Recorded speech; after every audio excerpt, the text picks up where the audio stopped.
We're going to do a very textual-based study, and this is a suggestion by John. And thank you, John, again. And once again, if everyone has any suggestions to do, we're going to try to accommodate that. Now, I think just before we get started, it's important to realize that unlike other classes, other discussions that we have a certain set goal, like a topic or an idea or an insight or something that we want to get to. While today it's going to be more about the process. It's going to be more about going through the text and analyzing it in a very critical way, asking all the important questions along the way. And I think the goal is to have the exercise of going through a source and analyzing and what's kind of the methodology of approaching it in a deep, profound way. And I think the key to unlocking this mode of study is to ask questions. So what we're going to, and now John, bless you, John, but you picked kind of one of the most challenging episodes in all of Torah, and I think it's going to add an element of intrigue to the discussion, because it's not just about analyzing text, but it's also trying to analyzing decisions and narratives that seem to be very perplexing. The way I see this working is we're going to read the verse. We have it all in English. This is a pretty good translation. I looked at the first verse. And just the setting. Where are we now? So looks like Mount Sinai. We're at Mount Sinai. So the Jewish people, they left Egypt. They have the whole, the week after they're being pursued, and they have the splitting of the sea, and now they're, free and clear. And exactly, what was it? Do the math here. 45 days after they left Egypt, they encamp in Mount Sinai, and 6 days later they have the Ten Commandments, and Moses disappears, and he tells them he'll be back in 40 days. And 39 days later, there's a miscalculation. We'll see exactly why they made a miscalculation, but they assume Moses is not coming down, and they decide to build a golden calf and to prostrate themselves in front of them and declare that a god, which is very bizarre. Like, if you just experienced splitting of the sea, you started eating food from manna falling from heaven, you witnessed with your own eyes the humbling of Pharaoh and the Egyptians with the 10 plagues, it doesn't seem like the appropriate response is to repudiate God and build yourself a golden calf. So very bizarre episode. I disagree. Of course you do, Janet. I do. We have miracles all the time. We have miracles that we get up in the morning, and yet we fall short of understanding the significance. I think you're illogical in that you suggest that they would not revert back to what is clearly the pattern. Well, we say maybe that's what you're leading up to. Well, maybe, yeah. Well, yes. I think the question is a good question. I think your answer is also a good answer. When's the last time you parted the sea, Janet? Look, it's a miracle some days that I get out. I thought it was high tide. Start there. Well, Obama did it at the convention with the parting of the Greek columns, remember? I'm just looking at this guy, Satan. Is that Edward G. Robinson? Whoa. Okay, let's not get too far ahead. Because I want to read the verse. Maybe we'll get a volunteer to read the verse. Vitaly, you want to volunteer? And then we're going to try to ask like 10 questions in the verse before looking at Rashi. Rashi's going to help settle it, but Rashi got to where he got to via analyzing the verse itself. When the people saw that Moses was late in coming down from the mountain, the people gathered against Aaron, and they said to him, "Come on, make us gods, and we will go before us. Because this man Moses, who brought us up from the land of Egypt, we don't know what has become of him." Seems pretty straightforward. The people see that Moses is delayed. He's not coming down the mountain. They gang up against Aaron. They say, "Go ahead, Aaron, make a god for us," because Moses is not coming down, and we don't know what happened to him. Does that seem logical? That's what bugs me is Aaron. He's the leader of these putzes, and what happens? I mean, all this sort of thing. And he's weak-kneed. Yeah, he was weak-kneed. That's right. Yeah, sure. That's why God didn't pick him to lead. They picked his brother to. Okay, so that's a He's very gone. He's gone. He's upstairs. He's getting some more But they're education. not- Aaron can't they're not hold the same fort group. down. They have different skill sets. Right. So John, what's the question you're asking? You're asking was why would Aaron capitulate? All I can think of is he's probably had his life threatened. He said, well, I better do this or something like that. That's all I can think of. The elections were coming, so Okay, So watch how we treat these people. okay. I want everyone to look at the verse again and try to think of maybe just either the content or the text or what's strange. There's a lot of strange. I came up with 13 different questions on the verse. Well, some of them are based upon the Hebrew words of the verse, so we'll skip those. But there's a lot of strange things happening. what is late? What is late? Yeah, what does it mean that he's delayed? Or how does it start? When the people saw, the words that the Torah is going to be using are very measured. It's clearly the right word. Can you see someone being delayed? How do you see someone? How do you see a That's pause? just the way it's written. Yeah, maybe. Okay, or maybe not. They saw something. Or maybe the people noticed is a better word. Maybe saw is not. Saw, they noticed, they realized. But it says the people saw that Moses was late. How do you see someone being delayed? You could see Or what. the absence of evidence. Yeah, but do you see a pause? Do you see something not happening? Yeah. Yeah, go ahead. Him not being there. Well, no, I would say the point you're getting at is exactly why I think we shouldn't ignore what the actual Hebrew words are and the Yeah. questions are, because any translation we have is going to be biased and faulty. And so Yeah, even if okay. you don't read or speak Hebrew, I think if you have that knowledge. Yeah, okay, that's the okay. right question. You Yeah, know so the Hebrew. let's. We're punching at shadows Yeah. in English. Yeah, okay, well, but that you saw, that's a good translation of, the Vayar. But the word, the Moses was delayed. The tip, or Moses was late or delayed, Saw depends how. that he was delayed. Boshesh. The word boshesh is from the root of of being embarrassed. Like bayesh. It's a very bizarre word to use for being delayed. And the word mitacher, like ichur, is the correct word. If you just want to say that someone is delayed, you say that he's mu'char or ichur. That's the correct word. So that's another bizarre thing. But that's probably the only question I would have. So bashesh is the Hebrew word that they're translating into late. Into delayed, yes. But Yes. What's the connotation of that word? The connotation of Bashesh? That he was hesitant, maybe. Hesitant? He was hesitant. Oh, so maybe they doubted that maybe they thought he had lost faith, that he had. And if you're going to say that he's hesitant, there's an indication that they can see him or interpret something about him. Not that he's up in a cloud and disappeared on the top of the mountain. I don't know, man. I have the verse. I think you're saying they're seeing something, and they're seeing something that Moses delayed, but the word that they're using is a word that means a little bit more, or a little bit less. It means that he's hesitant, or I don't know. Or at the risk of being inappropriate, there's also like a similar English term. If a woman comes to you and says, "I'm late," it means there's trouble. And it's potentially embarrassing. You're out of here. And so, but it's the same idea. Like something has been expected, it has not come to pass, and there's potentially something wrong with it. There's a problem there, and it may or may not be a shameful problem. Well, that's interesting. I'm sorry. Go ahead. I'm just saying, like, there's that choice of words can indicate something negative like that, a missed expectation, an understanding. If you're dealing with a missed expectation similar to a female circumstance, then you're looking at people who have a mindset. They've got an attitude about how something should be unfolding, but it's not. And I'm saying you're right, because this is the preamble for the most disappointing episode in the whole Torah. But couldn't, based on what's being discussed here, wouldn't a more proper English translation have been when the people saw that Moses was hesitant in coming down from the mountain? Yes. So I From think the the word better you question, that's a good question, but about translation. But remember, it's very clear from all the sources that that's the correct translation, that he was delayed. But that's a good question. But the better question, I think, would be is why would such a word be used?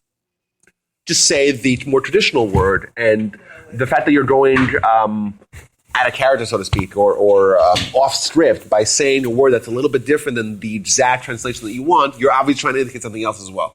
So what else is trying to be indicated by this bizarre word of boshesh? I'm wondering, it says when the people saw that Moses was delayed in coming down from the mountain, is there an inference there that they could see him that he was up on the mountain? Well, they saw him going up, They saw him going up. but they also saw he was delayed. Well, what did they see? Or they saw he was. That's why I said a few minutes ago that maybe they thought he lost his faith, and if their leader lost his faith, then doesn't it mean the lay are going to lose their faith, or the flock is going to? Yes, and I think what your logic is, because the next thing they say to Aaron is, come on, make us gods. It doesn't suggest that they are willing to be participatory, but rather they're expecting Aaron to do it. It doesn't say, Aaron, let us make gods. It says, you make for us. And that's John's question. It's a good translation. I said it's a good translation. But rise up. How does it say? I think rise up is more. Come on, rise up. It's kum, which is a better word to say rise up. Either way, which is another good question. Why just talk to Aaron? What if they rise up and make? What are they telling him to rise up? Just tell him make us a god. Or it says gods, by the way, as well. Maybe they want him to fulfill Moses' leadership. Vacuum. Maybe it's just anger. It's a euphemism for get off your butt or something. No, they might have thought that Moses now have abandoned them, and now they have to fend for themselves. So they need some. If Moses abandons them, then God abandons them. So they need new That's God. where Aaron comes in. He's got to tell them people, come on, hang in there. But maybe it was the people's expectations of the time frame that Moshe was supposed to come down from the mountain, because they didn't meet that expectation. They reverted back to their comfort zone, which was the whole Egypt and going back to many gods and all that. Maybe they had an expectation he was supposed to be there at a certain time because he wasn't. Then they ended up. Look, they had prison mentality, that bunch. That's all there is to it. So they went back to the safest way. If they followed the good. Now, I want to just throw in something here that in Jewish literature, there's a name assigned for the generation of those 40 years. They're called Dor De'ah, which means the nation of knowledge, or the generation of knowledge. This, and obviously the knowledge is probably one of the best compliments you could give someone from the Torah's perspective is something intellectual, that they have a certain measured success in knowledge. But the entire generation is defined as the generation of knowledge. Clearly, we're not dealing with lightweights, or at least not from the Torah's perspective. Why are they considered the generation of knowledge? Because remember, they're the ones who they experienced live the Ten Commandments. They had prophecy along with the rest of the whole nation, along with Moses. They're the ones who left Egypt. They're the ones who ate the manna. They're the ones who had the direct instruction from Moses. And they're the ones who hungered for the flesh pots of Egypt. Yes. Also, that makes the problem. That means therein lies maybe the challenge of understanding this episode is, okay, what's the deal? It seems. I don't know how they could possibly be considered the generation of knowledge. Well, they have so much internal wrestle. They have so much struggle. It's hard for me to fathom, but not of wisdom. That's what I was saying. True. They knew things because they saw them, but they didn't have the wisdom to behave properly with that The knowledge. definition between information and knowledge, there's a difference. I agree. Let's move on to the end of the verse. There's a bunch of very strange things in the end of the verse as well. So we have the people saw what they see. Why are they telling Aaron? Why is he taking part in this? What's the deal with them seeing a delay? The word boshesh, hesitant, very strange word to use. They want multiple gods, which is bizarre. It's very clear. It says, make us multiple gods that will go in plural sense. What happened to the whole monotheism thing?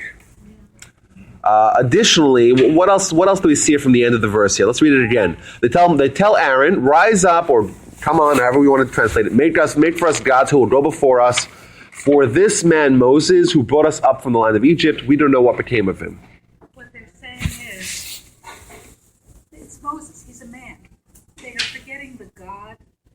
involved, the taking them out of Egypt. And they're just saying, okay, this is a man, but we can make a god. We need gods. It's like, it's not saying the God who brought us from the land of Egypt, we don't know what became of him. He's saying the Good man. point. I think that's a good point. But you're pointing out very astutely that it says for this man. It makes it absolutely clear that they never for a single second thought of Moses as anything but a man. Fantastic. And so they were worshiping Moses instead of God. Well, they weren't worship. They declare Moses as a man. Yeah. Which begs the question. Okay, if they're looking for a replacement for Moses, man, why are they looking to have a God as a replacement? Well, I think that's the question that we're asking. Who are they placing that trust in? Because if it's Moses who they can't see and is gone, and now they're falling apart, then where was the trust to begin with? Well, did they really think that Moses took them out of Egypt? Really? They rejected Moses from day one. Moses had to pull them out kicking and screaming. Suddenly Moses is the one that takes them out of Egypt? Yeah, it wasn't Moses. I mean, I think they looked to him as a leader, but I think they believed it was God when they saw the miracles, when they saw the plagues, when they. I think they. What do you need? When you see all that, I think they saw and you change so quick. Well, they knew that Moses had direct communication with God, and it wasn't there anymore. Yeah, he was like the connect. Yeah, he was the conduit. And if he wasn't there anymore, then their connection with God might be lost. They were fearful. So maybe it's just kind of semantics. So quick to give up on God, like God couldn't have another conduit or receptor, and just, okay, Moses is gone, God is gone. Now new idols. Well, remember, fear. Well, fear. Remember, is an emotion. It's not logical. Okay, emotion by definition is lack of evidence, lack of logic, and they feared. So they weren't necessarily. Yeah, you would think logically they saw all these miracles, they shouldn't lose faith. However, it wasn't a lot. They were in an emotional state. Well, and I think they felt like they lost their connection and their intermediary and their panic, and so they went back to how they used to connect. I mean, you're talking about people who were worshiping idols in Egypt, and that's how they connected to God and what they knew. So they went right back to it. Yeah, And that was reverted my back. point in the beginning. Yeah. But you're going to go back to what you know. Yeah, like it's Man not that always they goes intended back to to the worship most Baal, because like golden calves took place as a Baal worship. Yes, I don't know. Like I don't think they were trying to worship an old god. I think they were just taking a method and trying to use it to connect with the actual God. And it failed. You have to remember that. Which, I mean, that's the crucial or the critical error of idolatry to begin with. How did idolatry start off? It started off as being kind of a mistaken calculation of, well, okay, if God created the sun is so massive and so wonderful, let's at least accord some honor to the sun as a means to recognizing God. But then, that crucial link of connecting the sun and the celestial beings to God, once that disappears, then the sun becomes something of its own platform. But something I could see missing here was saying they're going back to the idolatry. But supposedly these people were Jews who were not idolaters. Otherwise, if they had been, why are we taking them out of Egypt? Yeah, but They were a mixed multitude. But- They weren't all Jews. okay, so that's number one. They weren't all Jews, but also who said that the Jews weren't idolaters? It seems very clear from the sources that indeed in Egypt they were idolaters. We once quoted this in this same room that the Talmud says that the merit that the Jewish people had to be saved from Egypt was that they didn't change their clothing, their language, or their names. They all had distinct Jewish names, Jewish language, and Jewish clothing. But in their behavior, they were no different. They really had given up Judaism. To me, I mean, once you And no one's going to know. I'm saying that seems a legitimate argument. And these were people that were, in the dregs of the spiritual world when they were taken out of Egypt. And maybe that is like Janet said, that maybe that's what they were, and they had this temporary spiritual oasis at Mount Sinai, but that's not going to last. Maybe if you just have an artificial injection of spiritual vitality, and then once that wears off, then you're in danger for reverting back. And real growth, real change And I is. think that's part of the human experience. I think that most things in life don't last, which is why, whether it's a relationship or whether it's whatever, you have to continually work toward a goal. You have to continually put that goal in front of your mind, and I like this in front of our eyes, which is why we have mezuzahs on our doors. We're constantly having a visual reminder of what our goal set is. Because we know that we could always revert back. The Mishnah. We will most likely. The whole idea of fringes, isn't it? Now, I think that was after Mount Sinai, but You the like whole idea, they're beautiful. Thank you. I got new ones in New York. The whole idea is to remind, right? Absolutely. I mean, you could, in theory, not have those and remember, but the reminders, I guess, the mezuzah, everything is... It's actually very interesting because I saw over the weekend, I was looking at some of the sources here. There's a lot. There's so much written about this one verse. There's so much written about it, but of course the ensuing rest of the chapter. So one of the commentaries writes that the Talmud says, we know that tzitzis, fringes that you mentioned, there's supposed to be a blue one of them is supposed to be a blue thread. There's a very controversial issue because we don't know where's the blue coming from, and that those say, well, we do know what it is, we don't know what it is. There's a lot written. My dad wears ones with the blue string. I don't wear mine. I wear the white ones. They're very expensive. One with a... Yeah, it's this esoteric animal that you only got to find and what it looks like. And did we find it? And then in the late 19th century, no, we didn't. That was a false alarm. But that was a false positive. Well, this is the real one. A lot have been written about it. Very controversial. Not super controversial either way. But the Talmud says, why are we supposed to have one of the streams to be tchelet, to be blue? It says like this. It says that because the blue is similar to the water, and the water is similar to the sky, and the sky is similar to the colors. And when we think about the sky, you'll be reminded of God. It's like this process where one thing leads to another.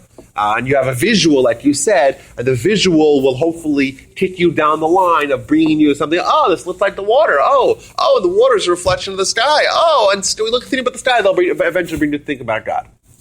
And the argument was that process happened, or that was attempted to happen with the golden calf. That the Jews didn't necessarily want idolatry, from the inception. That wasn't their goal when they set out to do it. But eventually, their goal was to have something which will remind us of something that will remind us of God.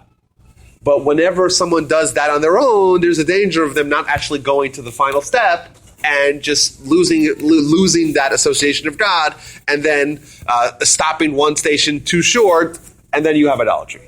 So interesting. Okay, well, you got me. You got me intrigued by the other thing you just said. Why do we not have a thread of blue on today's fringes? Yeah, so the thread of blue, Seems like pretty simple to do. It's made out of blood of a certain sea creature. Now, what the sea creature is and what it looks like, it's described several places. In where? The Torah? Or in the Talmud? In the Torah and the Talmud, it's a chilazon, I think that's what it's called. I had read somewhere that it was like they think it may be a snail, like a type of snail. Yes, type of snail. But there's so much kind of... Yeah, but there's a few descriptions of what it gives us about it. It says gufo domel yam. I think it says that its body is similar to the water, and it says that they used to smash it with a rock to get out which seemed to indicate that it had some sort of hard shell. I have a friend over here in town who theorizes that it's the what's the name of the animal? It's this blue animal that's lots of little strings coming out of it. It's Squid? it's called a sea something. Squid is not a kosher animal. Huh? Like a crusty. Couldn't be squid. I don't remember what. He uses blood. Is what he uses. So that he theorizes that, and now in the late 19th century, there was one rabbi in Europe who made it his life's mission to find this animal. because it was lost. He made a life mission. He did these adventures at sea, and they found all these different animals, and he chronicled it all, and he said he found the right one. And then later it was debunked, and then they found the real one, and that's what you get now. So there's the real one, and there's the fake one. But the ones, the adherents of the original rabbi, they say we just don't go with the fake one. Either way, most people don't do it. Why? Because it's clear from the verses that the word lidorasam for the generations is only associated with the regular tzitzis, with the regular fringes, as opposed to hakanaf psil techeles, when it talks about that the fringe will be of techeles, of blue. It doesn't say for the generations. Thus, if you don't have a tradition in what exactly this blue is, you don't have to worry that you're transgressing or you're overlooking. Sounds like a loophole. Yeah. Well, no, I researched this a few years ago because I had some for James, and I was kind of curious about what the deal was. And everything I read indicated that somewhere around like the Middle Ages, way back when, they lost track of exactly what made the blue dye, and there were a number of shady people who were making false blue dyes, like plant-based dyes and other blue dyes, and the rabbis didn't want someone to be misled in choosing a blue thread and end up basically violating the commandment by having a blue thread that wasn't the right blue. And so they sent out an edict that said, okay, everybody drop the blue thread and go all white until we actually know where this dye comes from, which led to generations of all white. And then people started looking for the sea animal, and they've now discovered this one kind of snail-like animal that they can make this dye from. And they went on for a while making the blue dye from the snail, and it was hotly debated. And then within the last decade or so, some people who were excavating the caves that Bar Kokhba and all his people hid in found some existing blue-dyed fringes in those caves, were able to reliably date it to the Bar Kokhba era, and then they analyzed the dye and compared it to the blue dye currently being made and found that they matched, which is why some people are comfortable using this blue dye today because it's the same dye from the Bar Kokhba era. But that's all the information. Well, I think the bottom line is the simple English translation, a thread of blue. The Hebrew has a far more deeper meaning than what we think of in today's language. Yeah. I guess that's But going back to the golden calf, there, like I said, there is that one angle of seeing it as a mistake in how to kind of create those visuals and how the danger of doing that on your own. Either way, yes, go ahead. There's some trains of thought that what happened, the Holocaust and all that sort of thing, why is the Jews pushed around? It's still a residue of the golden calf era. Falling off the wagon, so to speak, Yeah, so what seems clear from the sources is that so we see later on, God says, I'm going to destroy the people, and Moses says, no, don't destroy them. What's going to be? What are the Egyptians going to think? So God finally accedes to what he asks for. And in fact, the final forgiving happens on Yom Kippur. So the first Yom Kippur after the Exodus was the day when God said, okay, I'll forgive them. And thus, that day is forever associated with atonement. So when we have Yom Kippur today, we have the same spiritual force and energy that existed on the original Yom Kippur, and thus we tap into that by seeking forgiveness for our misdeeds. But what happens to the sin? A sin doesn't just go away, right? So the Torah makes it clear that in God's perspective, this is a sin that warrants the Jewish people being destroyed entirely, and that's it. Start from scratch. That's what he says. Now, what's clear is that doesn't just disappear, but instead it's going to be parsed out very slowly over the generations. What is the sin that you are referring to that makes it warrant to wipe? That's the question that we're asking today. What exactly is sin? There's a lot of different angles to it. Obviously, the simplistic, if we just read the verses, if we just analyze the source material, it seems like the Jewish people in their entirety seek to have idolatry. And that is considered a egregious sin, right? I mean, Oh yeah. Idolatry. The highest of everything that's in this verse, the making of the The making and the subsequent worshiping of it, so to speak. Making of the gods. Yeah. Making and worshiping. You know, it's interesting. The Bible doesn't say you can't have other gods. It says that you shall have no other gods beside you. Does that mean? No, it says if anyone tells you that you shall go to other gods, those that you have not known or we have not known, you put that person to death. Yeah, so there's a lot of verses that means al panai, where it says al panai in the Ten Commandments. It does, but it could be misinterpreted as being, well, don't put it beside, like don't put the, Yeah, beside me. Al panai literally means on my face. If you want to go very literal, but it means But there are other verses where I think it's even more. Yeah, I mean, but there's many verses talking about idolatry throughout the entire Torah. It's clear idolatry is a big no-no. It sounds to me like idolatry is that which they're going to conceivably be like from the planet. That is the major. That's what I'd say. That's what it seems like, or maybe some variant of idolatry. Well, the Ten Commandments is the very same part of the Bible you just cited. So doesn't it say, "You shall not make unto me any graven image"? Yeah, as well. That seems like a direct violation of what's being discussed. It's very legitimate. Yes, I would agree. What is a graven image? I think it's. Anything. It can be a rock. It can be a I piece think of the stone. implication is an idol, or even an idol to me. You don't make an image of me because God is not a man. God has no image. Exactly. He has no body. It's impossible to make an image of something that. Well, and so therefore, if you try and do it, you're messing up, right? It don't have to be craving it. What about when you got the orders to get in there and cut down all the trees? There are sacred trees. Yeah, well, because the trees those were idols. Yes. Asherah, right? Asherah, exactly. Can I just ask a quick question? Of course. The issue with the blue dye. What is the issue with not mixing flax and linen? Flax and linen. You're not supposed to mix. Is wool the same thing? Wool and linen. Wool and linen. Yeah. Excuse me, I thought it was flax. You're not supposed to make garments of. Yeah, well, that's the Torah. The Torah says that. It doesn't give any explanation. It's called shatnez, mixing wool and linen in a single clothing. Except for Aaron and except for the tzitzis, by the way. Exactly. If tzitzit is made out of shatnez, it could be worn. And that's because makes me wonder if there's a connection between later not being able to mix those and yet they. Well, they don't necessarily have them. But the point is that even if it were to be made out of shatnez material, it can be worn because the positive outweighs the negative.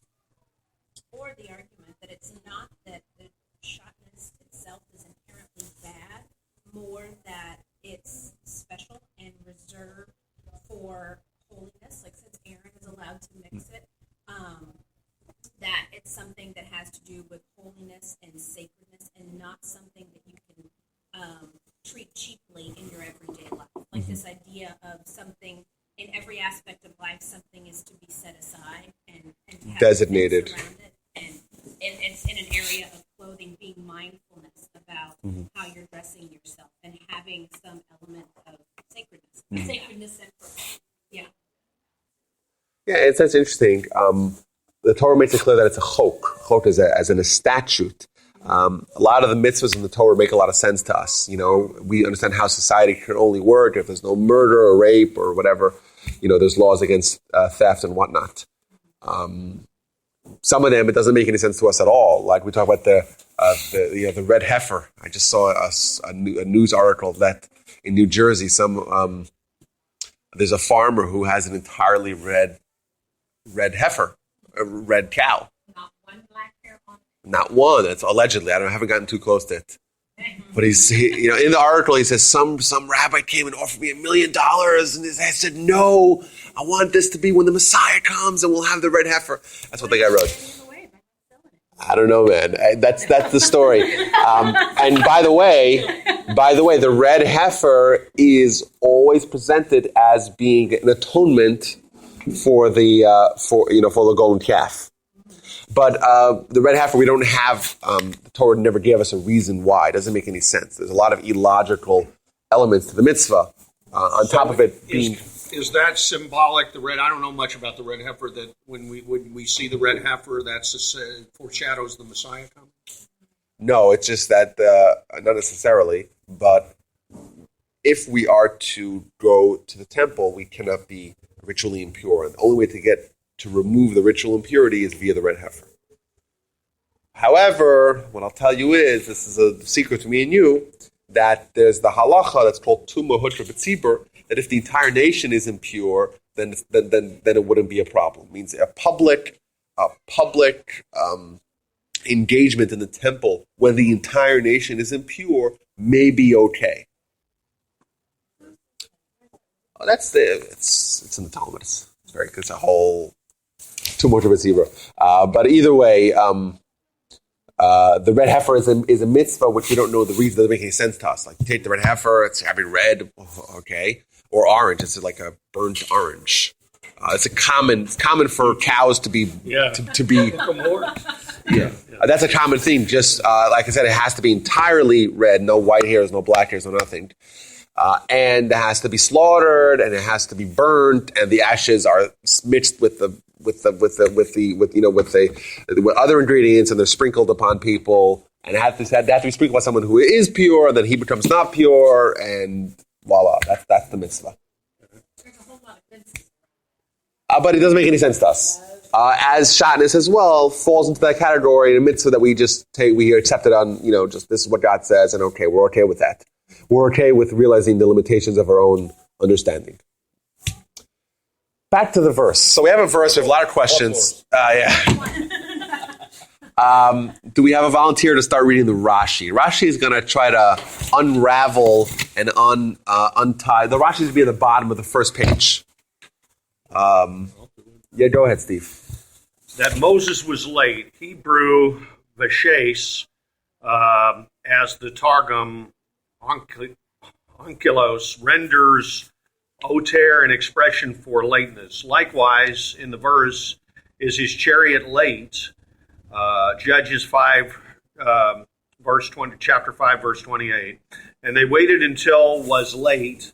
Bosh, Judges 3-25. When Moses went up to the mountain, he said... Okay, so let's just stop and decode that. Rashi's asking the question, what does the word boshesh mean? And he tells you, just like the Onkelos was the first translation of the Torah.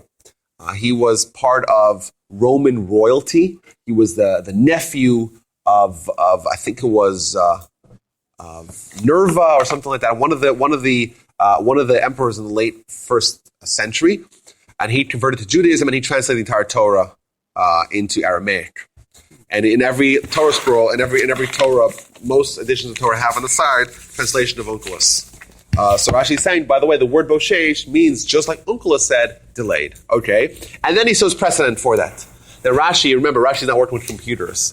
He's taking the entire Bible, all 24 books, all the words written in it, and he says, I'll bring you the two examples where the word boshesh is used in this context, where it means the delay. Both of them in the book of Judges. Okay, fine. Continue. When Moses went up to the mountain, he said to them, the Israelites, at the end of 40 days I will come within 6 hours from the sunrise of the 40th day. They thought that the day he went up was included in the number of the 40 days, but in fact, he said to them 40 days, meaning complete days, including the night. But the day of his ascent did not have its night included with it, because Moses ascended in the morning. For on the 7th day of Sivan he ascended. Thus the 40th day of Moses' absence was the 17th of Tammuz.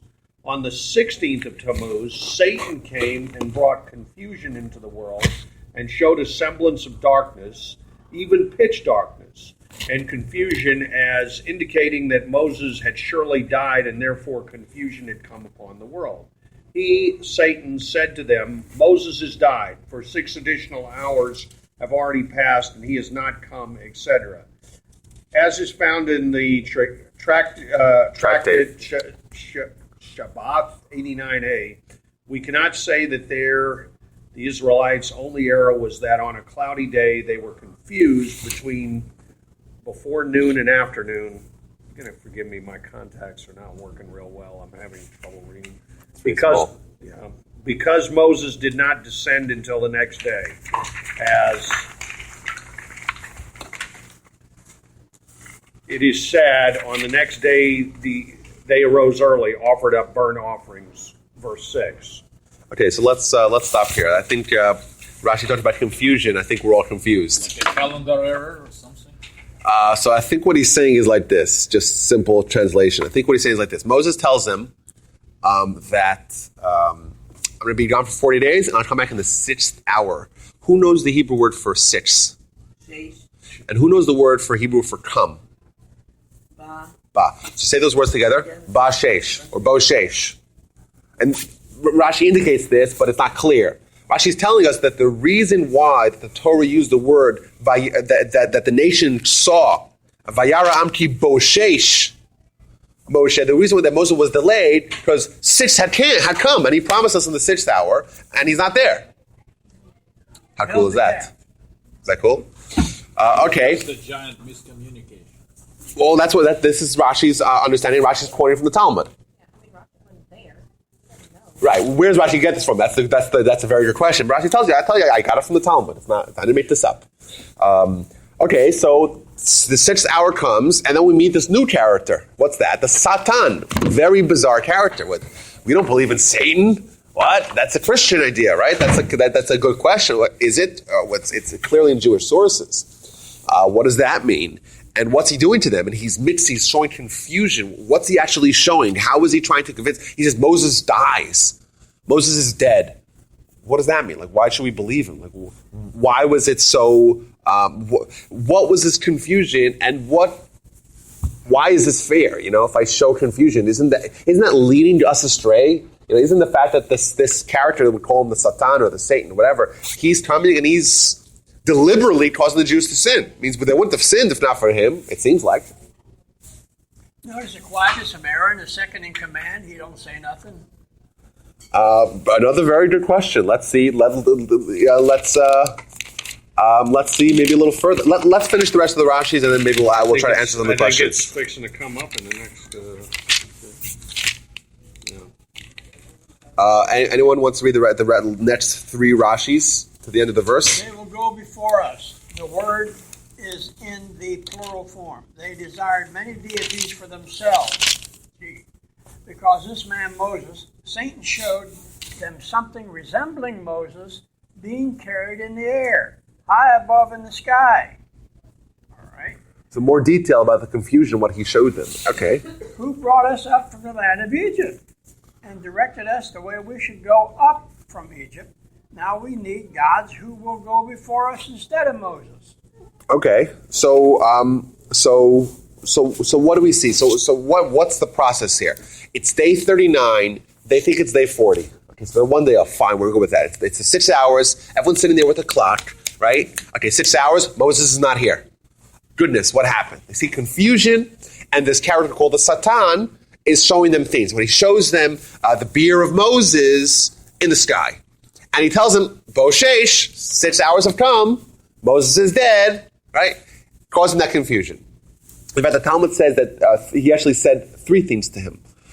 This is the Talmud that Rashi quoted in the tractate Shabbat 89a. It says, number 1, Satan came to him and says, Boshesh, 6 hours have come.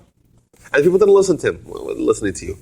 And then he said, Moses died, and they still didn't pay any attention to him. And then he showed them the image of Moses in a coffin being carried in the sky, and then everyone, all just mayhem. Is like a first example of psyops, right? What's psychological warfare? Yeah. Is Satan a being or is Satan a thought? I mean, I can't tell from this what Satan is. Yeah, that's a very good. It's a wonderful question. Question number 1. Who has another question? What did you show them? What was the flying there in the coffin? Is the same place we see Satan in Job? Yeah, we do see Satan in Jewish literature, but what actually is their role? Okay, good. What does Rashi hint to? By the way, when we say the verse says this man Moses. So one of the questions that we didn't ask was the fact that it says this This, what do you mean this man? Moses, the man Moses. This man Moses, that's also because they saw it. They see and say, hey, look, this man Moses. They could point to it, right? That's all hinted to in the actual text itself.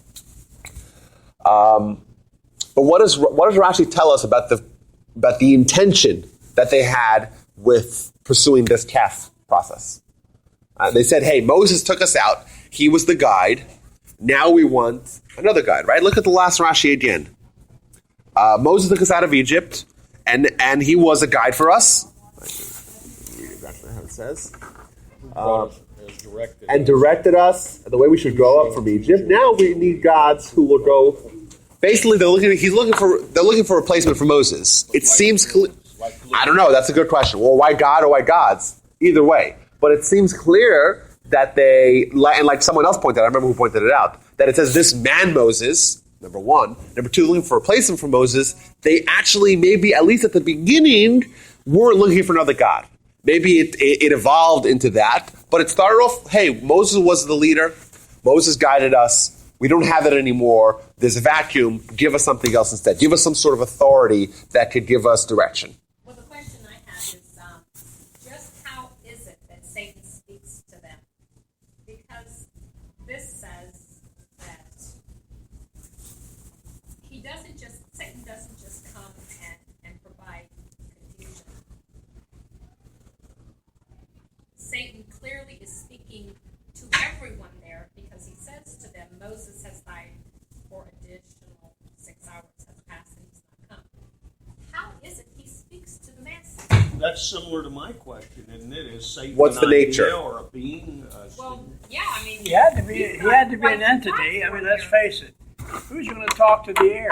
Well, that I could see because, crowd psychology. You have one person, I whisper to him, what's going on? He's not here. And then I whisper to her, and I say the same thing, and it just tells him. And, snowballs. everyone starts. So I could see that as being The mob effect. Mass confusion. What does it mean when he says...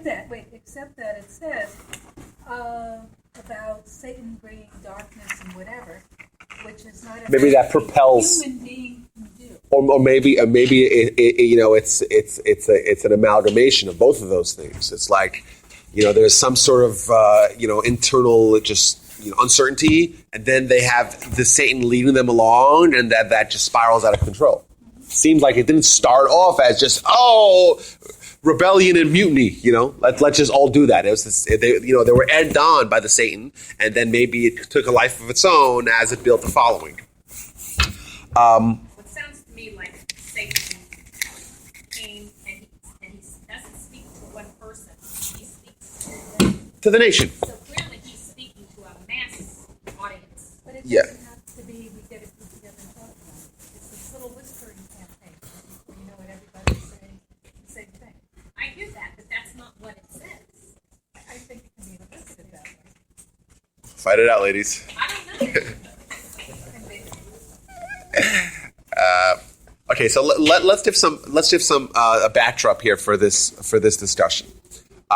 We find it's very important to make the distinction because the term Satan is a Jewish term, and the same word is used for a Christian idea that is very different. We don't believe that anything has power aside from God. That's very clear.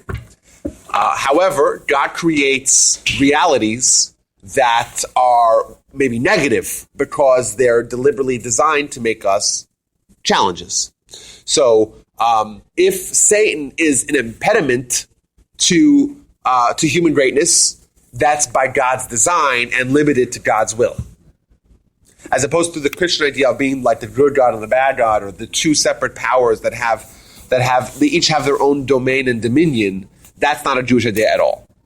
Very clear. It's the first line, literally, in Maimonides. Nothing. It means there's one God, and that has all the powers consolidated there, and everything else that exists, it only exists contingent on God willing it to exist. That's absolutely clear. So does Maimonides talk about Satan? Well, the Talmud talks about the Satan. You know, the Torah of Maimonides. It predates. Absolutely. Satan is the creation of God for a certain purpose, for a certain reality. But this Satan has other names. One of the other names that's called is Yetzer Hara, or evil inclination. That's one that we're more familiar with. Let's discuss more. Another name that it's called, the third and final name, is Malach HaMavet, which means the angel of death. Also a name that we've heard not quite as frequently as Yetzer Hara, but that's also a name that we hear. Could that have meant at the Passover that it was Satan, not the angel of death, that killed the Egyptian firstborn? In the Passover we say that it was God Himself, so to speak. But it was God through the angel of death, wasn't it? Doesn't it? Yeah. We could say that. So it was the same entity. It's the same entity, but it has three roles. What are the three roles? The Yetzer Hara. This is what the Talmud says in Bava Basra 16a. Yetzer Hara compels man to sin. That's the one element. Element number one.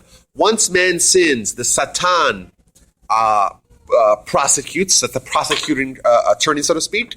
And the Malach HaMavet is the executioner, so to speak. It's the punishment enactment of that prosecution. Now, the Talmud elsewhere says that the word Hasatan, if you take the numerical value, I mentioned this when we talked about Yom Kippur, the numerical value of Hasatan is 364. If you take it, we know the Hebrew letters have a number associated with the letters. So, hey, the first of Hasatan, which means the Satan, is 5. The sin is 305. Then plus the 9, which is 314, plus 50, 364. Why? Because the prosecuting attorney, that angel, has power only 364 days a year, as opposed to 1 day a year, Yom Kippur, that there's such an overwhelming abundance of positive that he doesn't have any power. And that's why we blow the shofar. Why do you blow the shofar on Rosh Hashanah? Right? Because the shofar causes confusion and the Satan can't get their bearings and they cannot come to the table. Day of Judgment. On the Day of Judgment, we want to confuse the attorney as much as possible.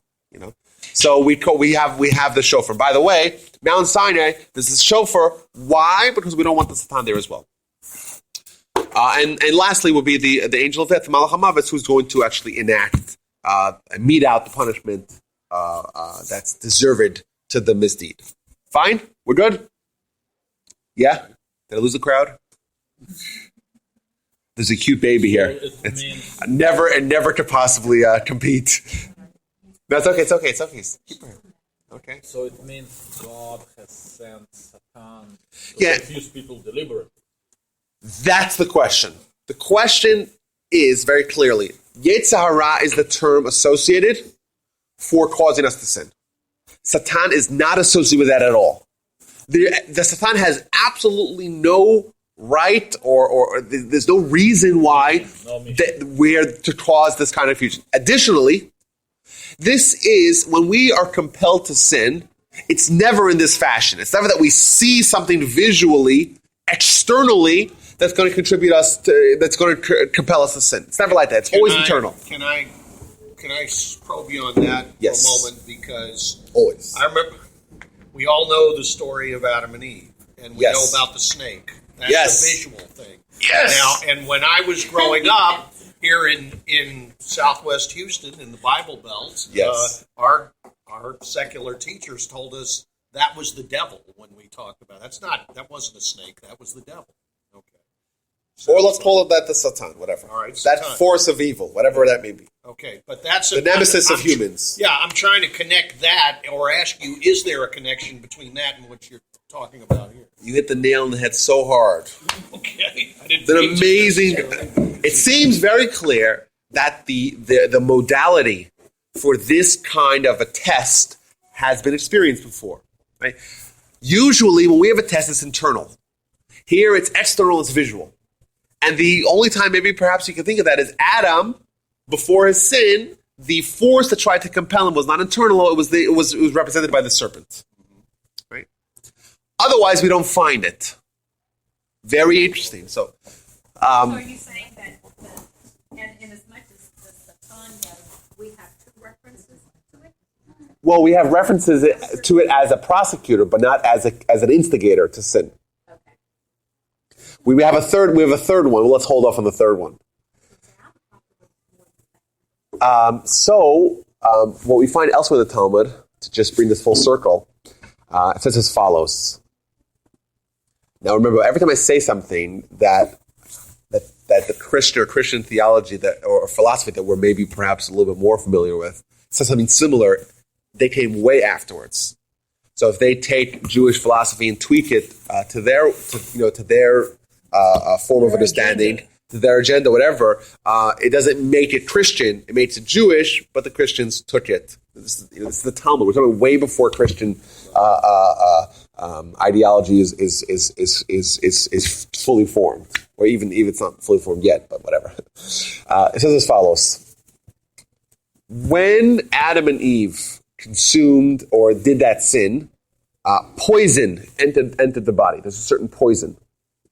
Okay? Poison. At Mount Sinai, the poison was expunged. They were cleansed from the poison. That's what it says. It doesn't tell us what the poison is. It seems very like a very mysterious piece of Talmud. Think of a human not having any influence of poison. Suddenly, Adam and Eve, they sin, and now there's poison within them. Comes Mount Sinai, they're cleansed. Thus, we could say that the state of the Jews after Mount Sinai was similar to the state of Adam and Eve before the sin. Is that right? Because Mount Sinai experience reverted it back to being poison-free.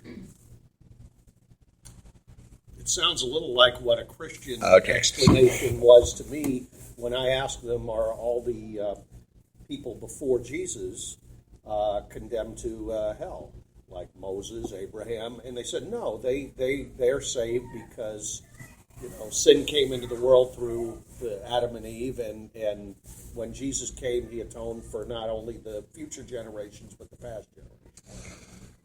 The poison is clearly Yes, absolutely clear. Evil inclination. Yes. Desire to receive for oneself alone, also like ego. They were doing things to get that instant fulfillment gratification. When Moses went up on Mount Sinai, everything we get to see throughout the whole Bible by what we see. Adam and Eve fell because what they see. Mount Sinai, they lost it, did the calf because of what they see. And they fed into that desire to just want to have something physical, to get that instant gratification almost. I'm okay with that. I like that. Rabbi, as much as we may disagree as Jews with the Christian explanation or justification, isn't that the very same logic you're using there when we're saying that? Well, what does the poison mean? So, Dan had something to add here. Well, it's clearly before the Yetzer Hara was internal with Adam, it was external. Satan within the image of the snake, and then he ate the apple, and it became internal, which made everything unclear. You couldn't tell what's good, what's bad. It's all clear because it's internal. Until Mount Sinai, it was expunged and it was external again, and that's why Satan is referenced. Booyah. Booyah. Brilliant. Yes, that's what seems very clear. And Adam, we think of him as somewhat of like a lightweight. We think of Adam as being some sort of clown. Like, what were you thinking? Dude, you had one mitzvah, right? You had one mitzvah, and you couldn't set up to the plate, right? That's how you would read the story. Hey, listen, you got one mitzvah, just do it. What's the big deal? Like, there's so much other things to occupy your mind with. You have to specifically take on this. That's the common perception. Once you dig in deeper into the Jewish approach to Adam, it seems like Adam was actually very, very, very calculated and had a rationale for what he was doing. The way the Almighty formulated the world with humans is that they would have to make choices. Right? Free will choices is what makes the world a world. It means that when we talked about all the way back a year and a half ago, we talked about discover God. It seems we made it very clear that the purpose of existence, according to Judaism, is for humans to make free will choices. We have a mix of good and bad influence within ourselves. We have to choose good.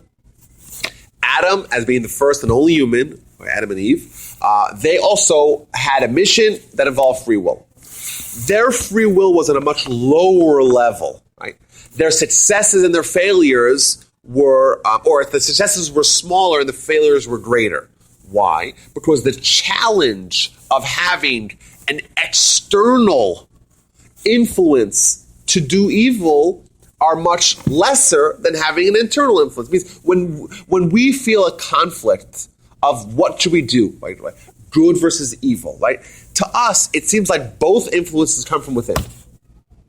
Both the good, the compelling to do good, and the compelling to do bad are coming from within. That's why we have this internal struggle and conflict. Adam, from within, was only good. He had a choice. He had a choice to do bad. But the choice, and this is in the words of one of the great Jewish personalities of the 19th century, he writes it as follows. He says, the choice to do bad was the same choice that we have to jump into a fire. Do you have a choice?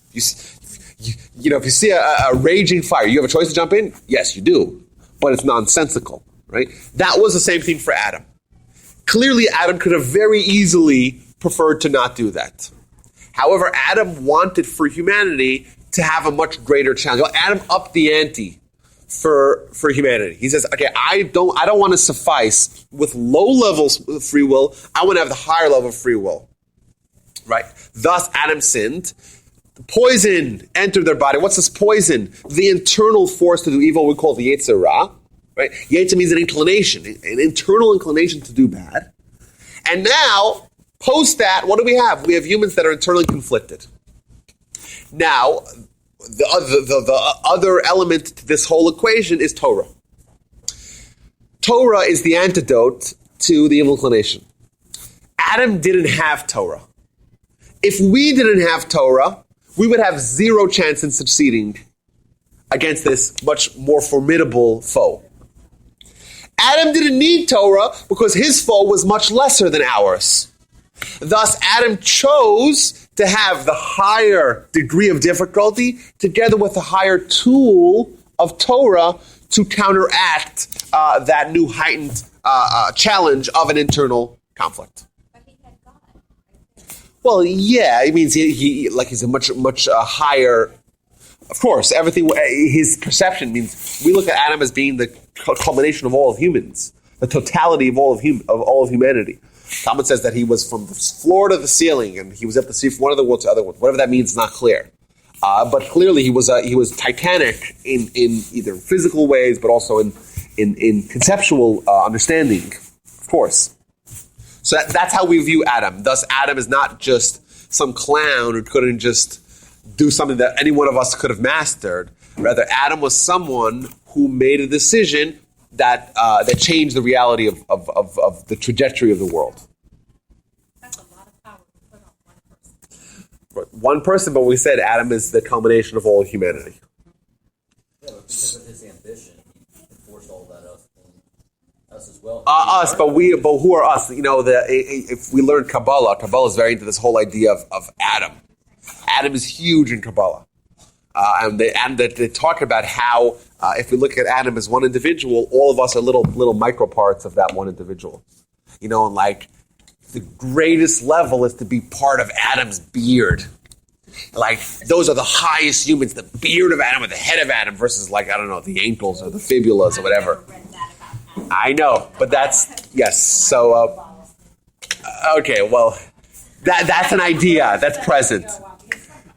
Yeah, it's not so practical for us. Either way, what happened at Mount Sinai? The Mount Sinai experience. He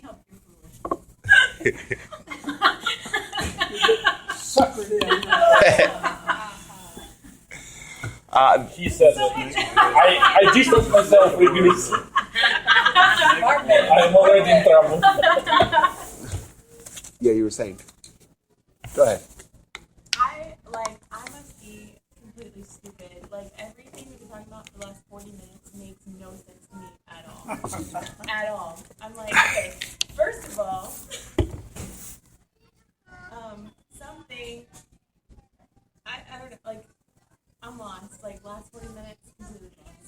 Yeah. So let's finish up this point, and we'll get back to the core. If the Mount Sinai reverted the people back to Adam pre-sin, thus the only kind of evil that remains is evil which is external. Okay. So what happens? It seems like once they sinned again with the golden calf, it reverted back. It had the same parallel effect as the sin of Adam. Mount Sinai.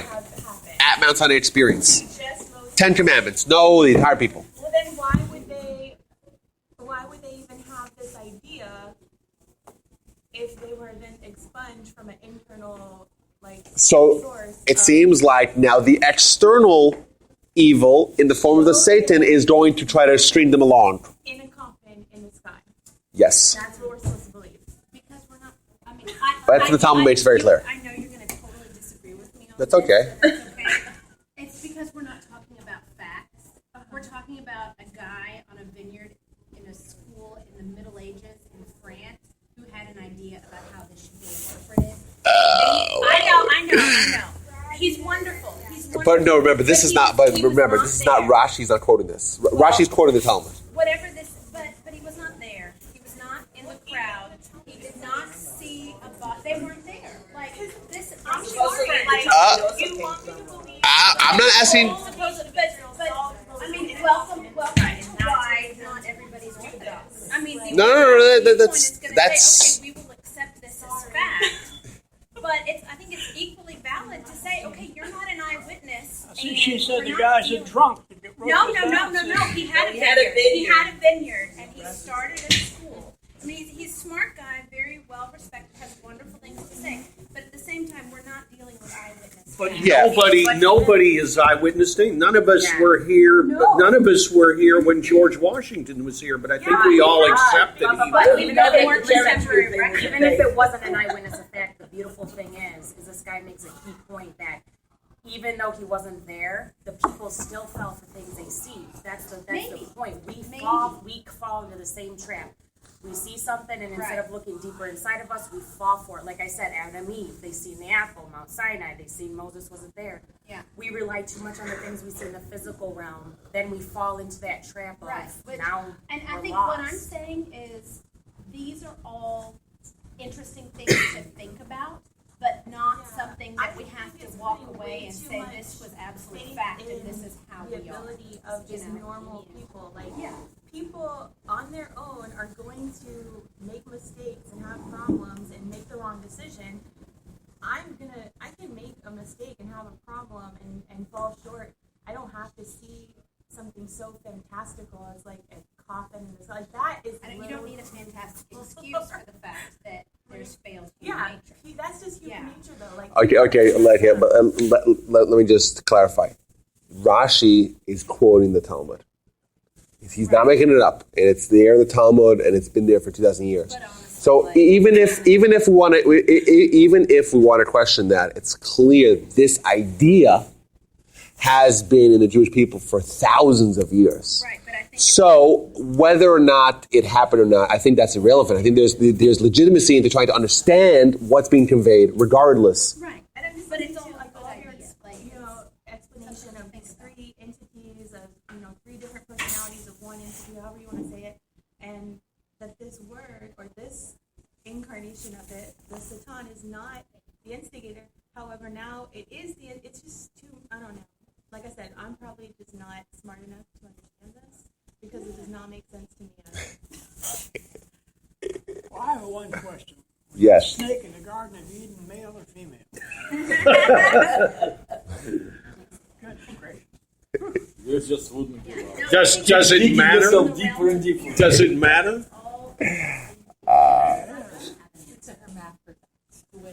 If it's male, it lets the women off. If it's male, what? It lets the women off, making them Eve off. Couldn't it been no gender? I think it was male. Is there something specifically that describes? Yeah. So in the big scheme of things, Yes. is it not fair to excuse the Israelites from wanting to make the golden calf? It seems seems to me that it's not fair to hold them accountable for the choice that they make, because they are operating with the information that they had. And if I put myself in that position where I'm one of these children of Israel, I'm out in the desert, I only know what I know, and the Satan comes upon me and it speaks to me, and it makes all of this confusion. He shows a semblance of darkness, even pitch darkness, indicating that Moses had surely died, and therefore confusion had come upon the world. Well, what about your recent history that you just went through? I understand that, and I don't think that holds more weight than what they're experiencing in present time. Well, I disagree with that. Is a lack of faith, and faith should supersede what you're actually seeing. So even though things look black, it's showing a lack of faith in God, that God will make everything all right and continue to care for them as they have witnessed He has to that point. And I think that's what they are going to suffer for 40 years in the wilderness because of. They didn't have that faith. How many people actually participated in this? Do we know? Do we Participate in what? in the Golden Calf? Was Women did not participate. That's clear. A whole big bunch of 3,000 of them got killed. 3,000 of them. That's right. So in verse 28, I don't know if you guys have all the way to verse 28, but in verse 28, it talks about around 3,000 of them died. Yes. I think it's clear that the women didn't participate. Women and the Kohens and the Levites as well. How many did they start with? 3,000. Huh? How many? 3,000 out of what number? 3,000. We're talking about 600,000 adult males. Doesn't it say there was adultery during the? It does seem to. So yes, that there's means frivolity. women did. Frivolity. Unless they were all gay.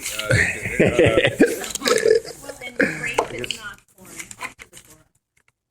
Well, no, but that's my point. I think women had to participate, at least either forcibly or voluntarily. Yeah, and we talked about there was also a high-profile murder During this episode. There was a fellow by the name of Hur,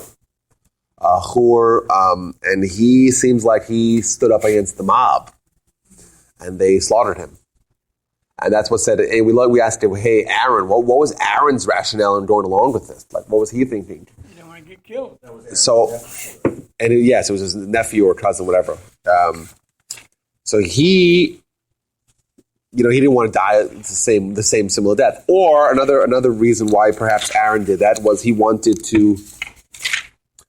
If you look at. Rashi quotes it. One of the Rashis here quotes that this is in verse number 5. It quotes that Aaron's rationale was that he should be the fall guy. That if it was just the Jewish people and they just did that, well, then they'd be fully liable for whatever happens. As opposed to if Aaron, the righteous Aaron, if he goes along with it, well, then he'll be implicated. And if he's implicated, well, then maybe they'll save the Jewish people. But 5 says that Aaron saw that Satan's work had succeeded and that he had no words to solve them completely. And then what did he say? So what did he do? He built the altar. Well, first he built the altar himself. Is that right? Yes. So he built the altar to solve them. Why did he build the altar himself? To stall them. Because if everyone contributed to building the altar, well, then what would happen? It would be built in 5 seconds. Well, it seems to me that just about everybody was involved in this. You asked a minute ago how many people were involved in this. It seems to me when Aaron says to remove the golden earrings that are on the ears of your wives, your sons, and your children, and verse 3 says all the people stripped themselves of the golden earrings that are on the ears. All of them did, then that means there's a blanket complicity because they're freezing there. But they didn't participate in the building. They gave over their jewelry, but they didn't actually participate. I don't think that makes the That's still liable, though. The husbands were the ones that had to reap Accessory before the and the wives did what the husband said. Here, take it, fine. You can deal with Hashem. But you have a group of They could have refused to Men give. telling you to give over the jewelry, you're going to give over the jewelry. Well, no, they No, could I'm have just refused. saying. They could have refused to give up their jewelry if they thought it was wrong. You don't push one around like that. Sounds like experience talking there.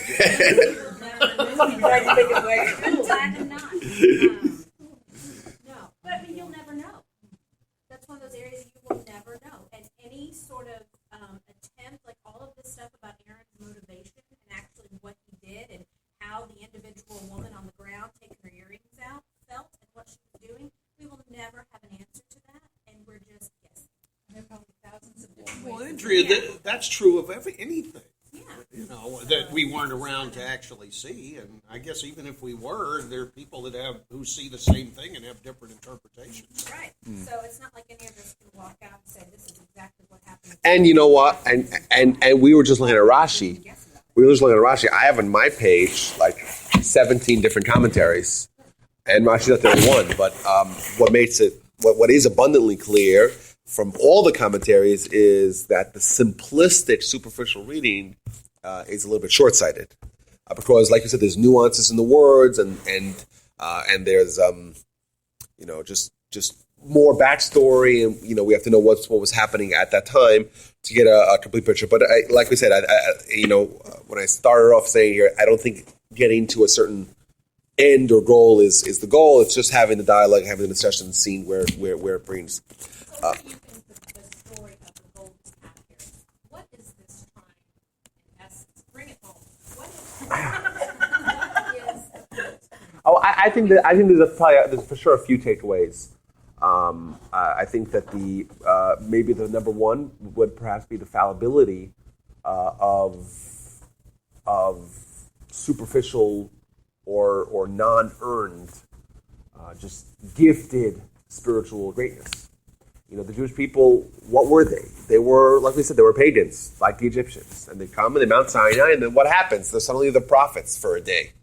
And what happens only a couple days later? So they're idolaters or whatever they did something wrong, that's clear. Well, what happened? How is it possible that someone who achieved such meteoric heights would a mere 40 or 39 days later descend to such lows? Clearly, the height didn't last. Now, why didn't it last? Perhaps it didn't last because it wasn't earned, or was instantaneous. They didn't do something to get that; they were just elevated superficially. Which is the same reason Adam ate the fruit. He wanted to work for it, make it more meaningful. Yeah. So, and we have another example. Like we meet a fellow in the book of Numbers. We meet a fellow by the name of Bilam. This great prophet, non-Jewish prophet, the one prophet that rivaled Moses in prophecy. In Moses' epithet, it says that there was no prophet in Israel like Moses. In Israel, there was no one like Moses, but the Gentiles there were. Bilam was as great as Moses in prophecy. And what did he do? Right? First of all, he slept with his donkey, which you feel yes, we're not going there exactly. But he was someone who did everything he can to destroy the Jewish people. He's like the antithesis of what we stand for. In the book of Pirkei Avot, in Chapters of the Fathers, it places him as the complete opposite of Abraham. How is it possible that someone that the Torah itself testifies, Yodei Adat Elyon, knows the knowledge of God, someone like that can descend so low? Another good question. Maybe his prophecy, his greatness, his spiritual race is not necessarily going to contribute to his behavior being on par with someone who maybe would have earned that. I've never even heard of Bilam. Well, it's in the book. So the fact that the Israelites did choose to leave Egypt, because as we often said, many Jews did not leave Egypt. The ones that did leave Egypt, though, were making a choice. So they did risk something in leaving Egypt. There was an act of complicity on their part. They could have chosen to stay. They could have chosen to leave. And another thing that we haven't mentioned, even though I think maybe someone else brought it up, is the fact that we have the mixed multitude. It wasn't just Jews. And we look at the conversation that God has with Moses. Another nuance here in verse 7. So verse 7 it says, and God tells Moses, go descend because your nation perverted or deviated. Acted corruptly. Okay. Your nation. It's not your nation. It's the nation. It's our nation. It's God's nation. We're God's people. What's it, your nation? Well, why does it say your nation? Makes it very clear. Your people, your nation. Isn't that kind of almost analogous? It's like God is saying it frustrated because it's God's people. We are His people. But suddenly now He's saying it's your people. It's kind of like when the husband and the wife are mad at each other. Kids. It's your son when he does something wrong. It's my son when he does something right. Yeah, that's what God's like disassociating Himself from the nation, so to speak. Well, why would He do that? We're God's people, aren't we? What happened to the whole chosen nation thing?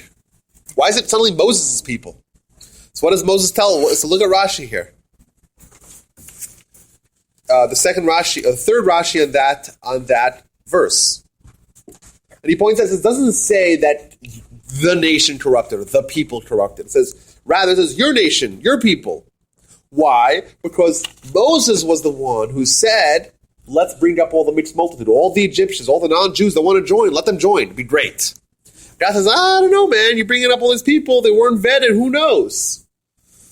But Moses says, Moses pushed forth, and they brought up all the non-Jews, and not necessarily all of them were so sincere about joining the Jewish people. And they were the ones who were the major forces behind this golden calf. So he's saying, actually, so they're your people. This is your fault. Or if it was only the Jews that, for lack of a better word, that God originally wanted, this wouldn't have happened. Yeah, because the instigators were the Jews followed along, but the instigators were, and also we have the idea of 3,000, and we see if it's only 3,000 people died. Yeah, maybe everyone else was involved on some level, but if you're talking 3,000 men out of 600,000, that's 0.5%. That's very small. 1 of every 200 people. So 1 of every 200 people were participants on such a degree that it warranted them to die. What was the role of everyone else? We don't know. Maybe they had some role, some partial role, but either way, it seems like another idea, the takeaway is that whenever a part of the Jewish people are corrupted or sin, well, that affects everyone. And we can't say, oh, you know what, I didn't participate, don't look at me. We know for sure that all the Kohens and all the Levites did not participate. In fact, very cool thing here. If you look at the breakdown of every parsha is broken down into 7 sections. Because you read 7 portions of it. 7 sections of the portion are read on Shabbat. The first section is always allotted to the Kohen. The next one is to the Levi. If you look at this particular parsha, the Kohen and the Levi sections are longer than the rest of the other 53 verses. It means the 2 longest sections in the Torah are Kohen and Levi of this parsha. Why would they do that? Why would they break it down that way? Because the history is written for those who survived. Or more that that we don't want to call up an Israelite to this portion. Because every time an Israelite reads this, they start blushing. Because they know that they may have participated in some degree. That's why they call to the Torah to read this whole section, or these whole sections, only the Kohens and the Levites that were clean, that did not participate at all. They should be the ones who read the Torah. They shouldn't get embarrassed or ashamed. Could it possibly be that those 3,000 that got annihilated were actually those ones that were non-Jews to begin with? Maybe. It seems likely. Probably owed money. That's why they got out of there. I have a question for you. In verse 7, the last 3, when it says your people have acted corruptly, it does not say the people have acted corruptly, but your people. Then it goes on to say, these are the mixed multitude whom you accepted on your own initiative and whom you converted without consulting me. It is good that... And you said this was your rationale for it because... And it says, Yes. I wonder if you would just speak to that. What was it that Moses did that converted that mixed multitude without consulting God? I don't remember ever seeing that before. Well, Moses made a calculation. It says, hey, we have a lot of Egyptians, and they're inspired. And they saw what happened to the Egyptians, and they saw what happened to Pharaoh, and they saw that the Jewish people were spared, and they want to join. They want in. They want to get in while get on the hot IPO. Moses made an executive decision. And Moses, leader of people, says, okay, what could possibly go wrong with this? You want to have more people join. These are people that seem, maybe they're sincere, or maybe they want to join. They want to come. They want to abandon their families, abandon their country, and join the Jewish people. Obviously, right? I didn't read the prospectus well. Obviously, I have a question, though. So what happened to the gold? Oh, so the gold was destroyed, and they was put in the water, and they had to drink. There's a lot more that happened. We only got the first couple of verses. John is working with us. I'm sorry. Either way, I think that there are a lot of good lessons that we can pull out, even though it's a very tragic episode and the after effects. I think it's important for us, maybe if we can on our own time, to finish reading the story and see how it was resolved. Moses was presented with this granddaddy offer, where God told Moses, let's just scrap this whole Jewish nation thing. Let's start from scratch, and you'll be the forefather. You'll be just Moses. And then Moses prays and just selflessly says, what's going to be? What are the Egyptians going to say? All the rationales that Moses used to negotiate with God, very interesting, especially in light of what we spoke about last week and kind of the role of prayer in determining what's going to happen to an individual or to a nation. That's very interesting for us to look at. Can I ask one thing? Because God obviously changed his mind when Moses convinced him. Yes. Now, doesn't it say earlier or somewhere in the Torah that God does not change his mind? God doesn't change. Well, God doesn't change. Well, by prayer, by definition, means that the humans have a say at the table, a seat at the table. But God doesn't. What is it? God doesn't change his mind. It's like God doesn't add or subtract from the Torah. It's God's not going to. You can't change the Torah. The Torah is a final book. I understand, but if it says doesn't it say literally somewhere he does not change his mind?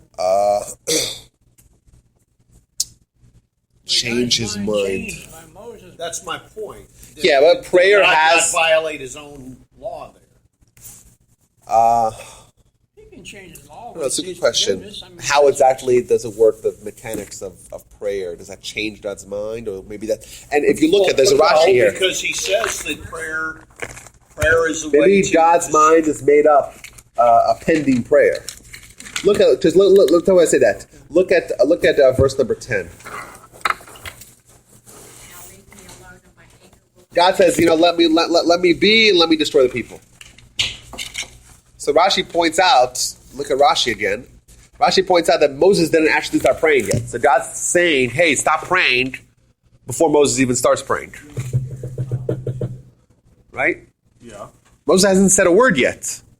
And God says, stop, leave me alone. Let me be. Let me destroy the people. What do you mean? You haven't even started praying. Why is God saying, let me be? All right, so God is, okay, well that I think makes some sense because, sure, God's saying if you sin and don't repent, you're in trouble. But if you repent, I'll forgive you. Well, how does Rashi frame this? We haven't heard yet Moses pray.